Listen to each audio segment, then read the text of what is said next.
দর্শক, সরকার যখন জ্বালানি তেল মজুদের বিরুদ্ধে অর্থাৎ মজুতকারীদের বিরুদ্ধে যখন অভিযান চালাচ্ছে এবং মজুতকারীদের তথ্যদাতাদের জন্যে ৳১,০০,০০০ পুরস্কার ঘোষণা করেছে, ঠিক তখনই পেট্রোল পাম্প মালিক ওনার্স অ্যাসোসিয়েশন তাদের ৮ দফা দাবির জন্যে তারা স্মারকলিপি পেশ করেছেন। তাদের ৮ দফা দাবি মানতে হবে। কেন? ৮ দফা দাবির মধ্যে অন্যতম দাবি হচ্ছে তাদের নিরাপত্তা দিতে হবে পাম্পের এবং সকাল ৭টা থেকে রাত ৮টা পর্যন্ত তারা পাম্প চালু রাখবেন এবং তাদের অভিযোগ হচ্ছে তারা ডিপোতে পর্যাপ্ত পরিমাণের তেল পাচ্ছেন না। কথা কি সত্যি? সরকার বলছে তারা যে পরিমাণের চাহিদা দিচ্ছেন, তেলের চাহিদা, সেই পরিমাণের তেল পাচ্ছেন এবং তারা ডিপো থেকে সেই পরিমাণের তেল তুলছেন। আসলে ফাঁকিটা কোথায়? শুভঙ্করের এই ফাঁকিটা আসলে কোথায়? সেটি সরকার ধরার জন্য চেষ্টা করছেন। গতকাল ৬৪টি জেলায় অভিযান চালিয়ে প্রায় ১,০০,০০০ লিটার তেল উদ্ধার করা হয়েছে। এই তেলগুলো মজুতদারীদের কাছে গেল কীভাবে? নিশ্চয়ই পাম্পের মাধ্যমে। ডিপো থেকে নিশ্চয়ই তেলগুলো যায়নি। তাহলে পেট্রোল পাম্প ওনার্স অ্যাসোসিয়েশন অর্থাৎ মালিক যে সংগঠন আছে তারা যে দাবিটি করল, এটা কতটুকু যৌক্তিক?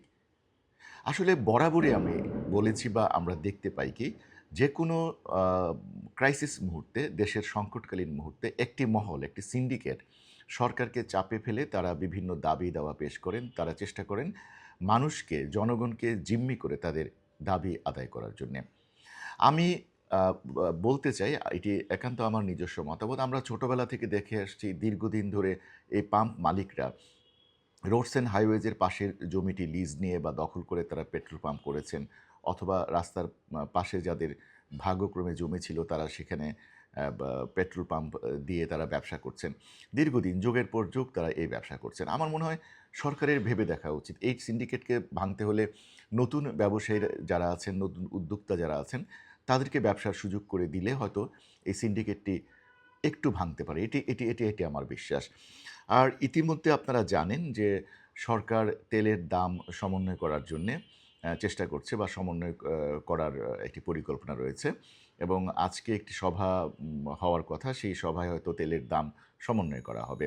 তেলের দাম যদি বৃদ্ধি পায় তাহলে এই মজুতকারীরা কিন্তু লাভবান হবে। তারা যে আশায় মজুত করেছেন তেল, সেই আশা তাদের বাস্তবায়ন হবে। আমি সরকারের প্রতি অনুরোধ জানাবো, তারা যেন বিষয়টি একটু চিন্তাভাবনা করে ধীর ভাবে অর্থাৎ ধীর গতিতে যাতে আ আ এগোন যে এই তেলের দাম এখনই না বাড়িয়ে যে পরিমাণের তেল মজুতকারীরা বা চোরাকারবারিরা মজুত করেছেন তা উদ্ধার করার পর যাতে তেলের দাম সমন্বয় করা হয়, বিশ্ববাজারের সাথে সমন্বয় করা হয়। আর ইতিমধ্যে শিক্ষা মন্ত্রণালয়ে একটি বৈঠকে তারা সিদ্ধান্ত নিতে যাচ্ছে যে অফলাইন এবং অনলাইন ক্লাসের জন্যে কী করা যায়।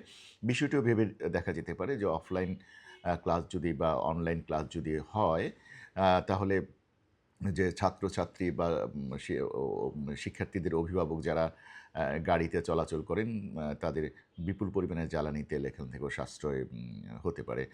আর আশার খবর হচ্ছে সরকার ইতিমধ্যে ঘোষণা করেছেন পেট্রোল অকটেনের কোনো ঘাটতি নেই। যথেষ্ট পরিমাণের পেট্রোল এবং অকটেন বাংলাদেশে রয়েছে কারণ এটি স্থানীয়ভাবেই উৎপাদন সম্ভব।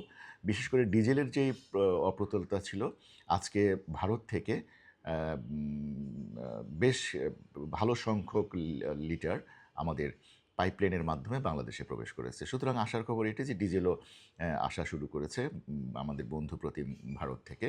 তো আশা করি তেলের সংকট হবে না কারণ বিশ্ববাজারে যখন যুদ্ধ পরিস্থিতি বিরাজ করছে, পৃথিবীর সব জায়গা থেকে তেল নিয়ে হাহাকার চলছে, তখন বাংলাদেশে কিছুটা হলেও আমরা একটু হলেও তেল পাচ্ছি বা স্বস্তিতে অ্যা আছি। তো যাই হোক আমরা আবারও বলব যে আমরা যুদ্ধ চাই না, শান্তি চাই, শান্তি চাই, যুদ্ধ চাই না। সবাইকে ধন্যবাদ প্রিয় বন্ধুরা। আমার কথাগুলো যদি আপনার ভালো লাগে আপনারা লাইক, কমেন্টস করে এবং আমার পেইজে ফলো দিয়ে আপনারা আমার সাথে থাকবেন। সবাইকে ধন্যবাদ। আবারও শুভেচ্ছা। আল্লাহ হাফেজ। আসসালামু আলাইকুম।